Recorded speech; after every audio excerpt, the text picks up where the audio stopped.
โอ้คืออยู่เนาะคืออยู่ได้นี่ฮะอ๋อทาลากกบก็คืออยู่เมื่อมาแรงอย่าลืมเอาเมื่อปิ้งนั่นเด้อกบตัวนี้ฮะเออว่าก็บ่ว่าดอก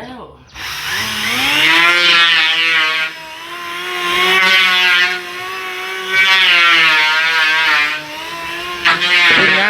นพ่อหยาๆนี่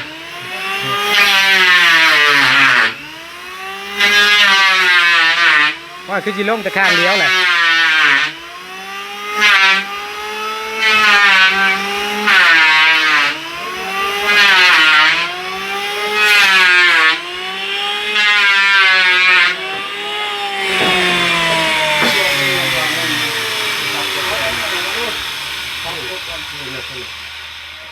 ยกขามหนึ่งครับ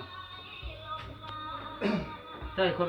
นมีไปปรับกฎใหม่ในน้ำมือแล้วเห็นได้เหรอ ไม่ฉากเล็กฉากนะ พอถามเมื่อก็จะปรับได้ค่ะในมือ